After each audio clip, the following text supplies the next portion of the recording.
আমি প্রেগনেন্ট। আপনি আমাকে বিয়ে করতে পারবেন? এই মিষ্টি জঙ্গলের মধ্যে এত সুন্দর পরি। তা ভাবছি চাটা আজকে কে বানাবে, তোরা না তোদের বাপ? এই কে বললি? লিকারটা কেমন ছিল? করা ভাই, কি হয় আপনার? আমার ওয়াইফ। নানা যান, মামা যান, সবাই নিচে আয়েন, দেখেন কেডা এসছে। কত বড় ফাউল! ওখানে দাঁড়িয়ে ও চিৎকার চেঁচামেচি করছে। ষাঁড়ের মতো চিল্লাচ্ছিস কেন বাড়ির সামনে দাঁড়িয়ে? কি ব্যাপারটা কি? কি হয়েছে দেখতেছেন না? দেখেন কেডা আইছে। কি কি হলো, তুমি এখনো যাও নাই? তোমাকে না বললাম ভেতরে যাও। আমি বাইকটা পার্ক করে। আসসালামু আলাইকুম। আপনি নিশ্চয়ই মামা, আপনার ব্যাপারে অনেক কিছু বলেছে ও। আর যদি ভুল না করি আপনি ছোট খালা আর খালু। তবে আপনাদের সবার মধ্যে আমার ফেভারিট কিন্তু আপনি। আপনাকে কিন্তু আমি নানু বলে ডাকবো না, আমি আপনাকে ডাকবো নানু ভাই। আচ্ছা শুভ কোথায়? শুভকে দেখছি না। এই গুনগুন, ছেলেটা কে রে? ও আতিফ। আমরা একে অপরকে ভালোবেসে বিয়ে করেছি। দেখছেন ভাইজান, আপনার আদরের ভাগ্নি খানদান বংশের পরিচয় না জেনে একটা ছেলেরে বিয়ে করে আনছে। হাব্বাজান, আপনি কিছু বলেন না কেন? ঠিকই তো, এই শুভ কাজটা একা করলি কেমনে? সাহস পেলি কিভাবে? এতে মনে হচ্ছে আপনি খুব খুশি। এত কুতুর মুতুর করে কেন কথা বলছেন? আমার তো মনে হচ্ছে যে দুটোকেই আমি গুলি করে মেরে ফেলি। এই ছেলে, তোমার পরিচয় বলো। আমি আতিফ, আতিফ খান। নামের সাথে খান মেশালেই কি খানদান হয়ে যায় নাকি? কি কাজ করো তুমি? করি তো অনেক কিছুই, এখন কোনটা রেখে কোনটা বলবো? আচ্ছা ঠিক আছে, তুমি একটা বলো। এই তো আমি অনলাইনে। কি অনলাইনে কাজ করো তুমি? অনলাইনে তুমি কি করো? জুয়া খেলো নাকি মলম বিক্রি করো? আরে না না, আব্বা, আমি আমার ভাগ্নিকে ঢাকায় পাঠিয়েছি কেন? লেখাপড়া করাতে, তাই না? ও বড় বড় ডিগ্রি নিয়ে আসবে, সনদ নিয়ে আসবে। ও কি এনেছে? হ্যাঁ এনেছে, একটা কিছু তো এনেছে। ও বাড়িতে একটা অনুশিয়াল নিয়ে এসেছে। তোমরাই তো চেয়েছিলে আমি বিয়ে করিনি, তাহলে এখন কেন সরগর পাকাচ্ছ? আমি তোমাদের পছন্দ মতো বিয়ে করিনি, তাই বলে আমার জামাইকে এইভাবে অপমান করবে? একদম ঠিক হচ্ছে না নানু ভাই। এইসব একটু একটু হয় না, জামাই উপরে আয়। যা হবার তা তো হয়েই গেছে। গুনগুন তার পছন্দ মতো বিয়ে করেছে, এতে রাগ করার কি আছে? তুমি রাগ করো, অভিমান করো, এতে ওদের কিছু আসবে যাবে না। তুমি কেন ব্যাপারটা বুঝতে পারছো না? এই ছেলে একজন ডিজিটাল জুয়ারি। ওদের কাজ হচ্ছে বড় লোক ঘরের মেয়েদেরকে খুঁজে বের করা, তারপর তাদেরকে টার্গেট করে। শুধুমাত্র টাকার লোভে এই ছেলে আমার ভাগ্নিকে বিয়ে করেছে। কোত্থেকে আসে তোমার মাথায় এসব বুদ্ধি? আমি তো বুঝতে পারি না। আমার ছেলেটাকে দেখে এত খারাপ কিছু মনে হয়নি। গুনগুন এই ছেলের সাথে ভালো থাকবে, তাতে তোমারও ভালো, সবারই ভালো। শুনছো, আজ কিন্তু আমাদের নাতনিটা নতুন জীবন শুরু করলো। তোমার কত ইচ্ছে ছিল এই দিনটা দেখা। অন্তত আমি ওর বিয়েটা দেখে যেতে পারলাম। নাচ জামাইটা দেখতে কিন্তু রাজপুত্রের মতো। আমাকে ভাই বানিয়ে ফেলেছে। আমি এখন একা নয়। কিছু বলবো? এই সব কিছুর মধ্যে আমি একটা জিনিস বুঝলাম না। তা কি বুঝতে পারো নাই তুমি? তুমি এইসবে রাজি কেন হলে? এত বড় রিস্ক যদি কেউ জানতে পারে তাহলে তো তোমারও তো একটা জীবন আছে। তোমার ভয় লাগলো না? আমার জীবন তো রিস্কের উপরেই চলে। সবার লাইফের পূর্ণতাতেই তো কারোর না কারোর একটা ইম্পর্টেন্ট ক্যারেক্টার থাকে। হতে পারে খোদার তরফ থেকে তোমার লাইফের সেই ইম্পর্টেন্ট ক্যারেক্টারটা আমি, হতেও তো পারে না। তোমার মতো মানুষ তাকদিরে থাকলে হয়তো জীবনটা অনেক সহজ হয়ে যেত। তা নানা ভাই, তুমি কি আমার নাতনির সাথে একই ইউনিভার্সিটিতে পড়ো? না না না ভাই, আমার ভাগ্নি প্রাইভেট ইউনিভার্সিটিতে পড়ে। নামের সাথে শুধু খান লাগালে তো আর হয় না, পাশাপাশি বাবার ব্যাংকে মালামাল থাকা লাগে। মামা ইউনিভার্সিটিতে তো পড়িনি, তবে আমিও গ্র্যাজুয়েটেড। সফটওয়্যার ইঞ্জিনিয়ারিং শেষ করেছি। যদিও আমি বলবো না, তবে you guys can call me engineer. বেশ ভালো। আবার বেশ ভালো বললে হয়ে যাবে? এই সব কিছু মিথ্যে কথা। ছোট লোক কখনো জাতে উঠতে পারে? শোনেন, ওই যে একটা কথা আছে না, নদীর পানি কিন্তু সাগরে গিয়ে মেশে, আর কুয়োর পানি সাগর তো দূরের কথা, নদীর ধারে কাছেও তো যেতে পারে না। মামা এটা কিন্তু আপনি ভুল বললেন। সাগরের পানি যতই হোক না কেন, শেষ পর্যন্ত তৃষ্ণা মেটাতে কিন্তু আপনাকে ওই ছোট্ট কুয়োর কাছেই আসতে হয়। কি আর জবাব দিয়া হয় মেরা ভাই। কি ব্যাপার বাবা, তুমি খাচ্ছ না কেন? খাও। আমাকে বল না দেওয়া পর্যন্ত আমি কিছু খাবো না। আবার বল, খাওয়ার সময় বল, চুপচাপ ভাত খা। তুমি নাকি ঠিক মতো পড়াশোনা করো না? আমার আর পড়াশোনা করতে ভালো লাগে না। পড়াশোনা করতে ভালো লাগে না তো কি করতে ভালো লাগে? ক্রিকেট খেলতে ভালো লাগে। তুমি যদি ভালো করে পড়াশোনা না করো, তুমি বড় হয়ে ক্রিকেট খেলবে কিভাবে? কেন? কারণ খেলার মাঠে তো ব্রেইন চাই। তাহলে এখন আমি কি করব? এখন থেকে প্রতিদিন ঠিক মতো পড়াশোনা করবে। পড়াশোনা মানে কিন্তু শুধু বই মুখস্থ করা না। পড়াশোনা মানে তোমার স্বপ্নের জন্য নিজেকে তৈরি করা। তুমি যদি আমাকে কথা দাও যে তুমি এখন থেকে ঠিক মতো পড়াশোনা করবে, তাহলে যাও। আমি যে কবে বড় হব? বড় তো সেদিনই হবে যেদিন নিজের কষ্ট চেপে অন্যকে সাহস আর সাথ দিতে শিখবে। ও ওর সাথে একটু গল্প গুজব কর না। আমি যখন জামাই ছিলাম তখন আমাকে তো নানির পরিবার মাথায় করে রাখতো। তার তো কারণ ছিল আব্বা, সেটা আপনি খুব ভালো করে জানেন।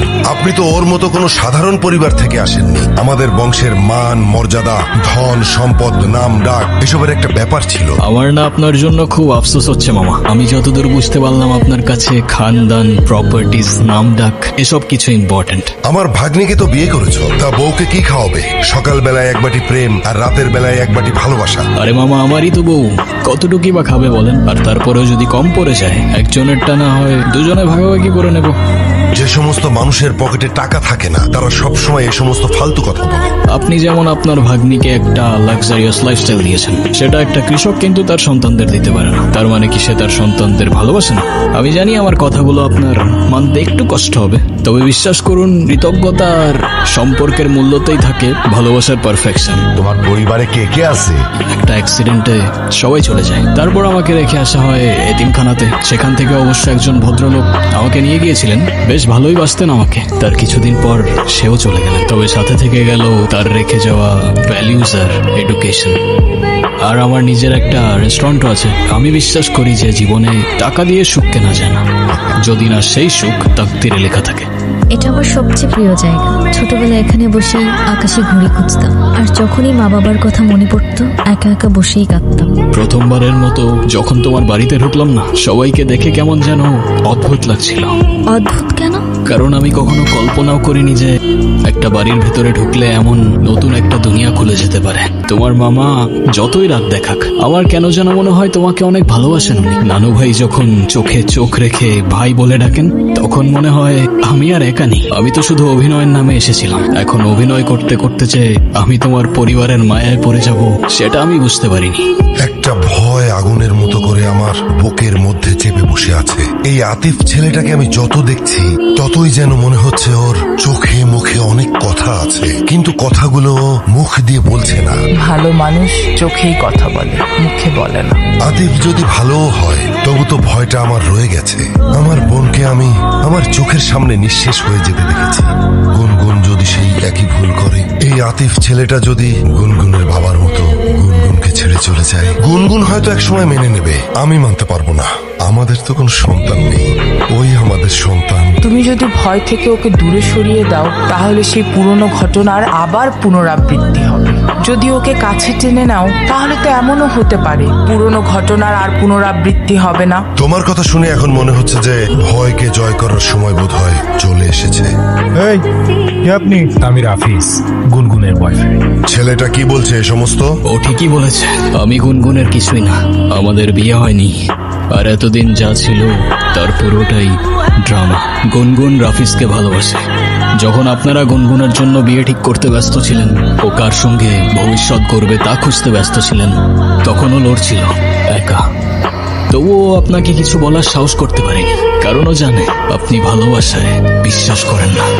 আর তাই সেদিন আমি এসেছিলাম। আতিফ, আমি তোমাকে মিথ্যে বলেছিলাম, আমি প্রেগনেন্ট না। এই মিথ্যেটাও তো তোমার ভালোবাসার মানুষকে পাওয়ার জন্যই বলেছিলে না? তুমি তাকে পাওয়ার জন্য কোনো কিছুই আর বাদ রাখলে না গুনগুন, আর তাই হয়তো তোমার তাকদির আজ তাকে তোমার কাছে এনে দিয়েছে।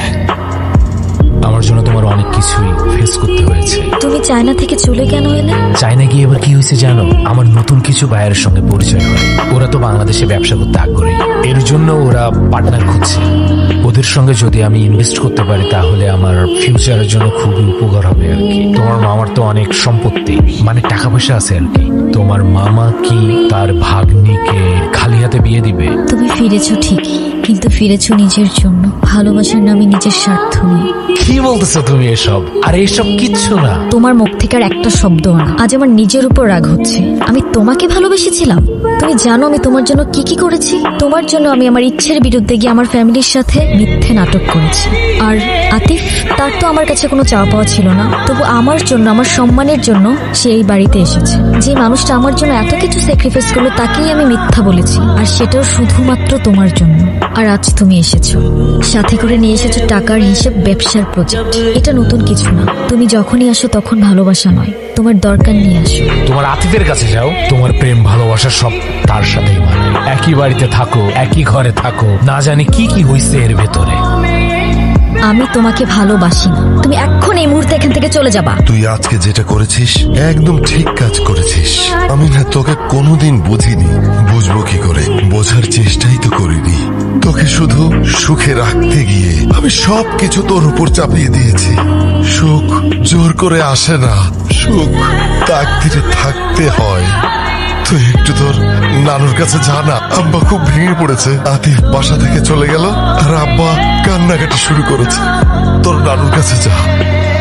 তুই কষ্টে আছিস জানতাম, কিন্তু এতটা বুঝতে পারি নাই রে বোন। ভালোবাসা মানে শুধু পাশে থাকা না, ভালোবাসা মানে তুই হাসলে তার প্রাণটা হাসে, আর তুই কাঁদলে সেও ভেঙে পড়ে। ওর চোখে যে কি মায়া ছিল বোন, সেই চোখ কখনো মিথ্যা বলতে পারে না। ও শুধু তোকে চাইনি, তোকে রক্ষা করেছিল, তোকে আগলে রেখেছিল নিজের সবটুকু দিয়ে।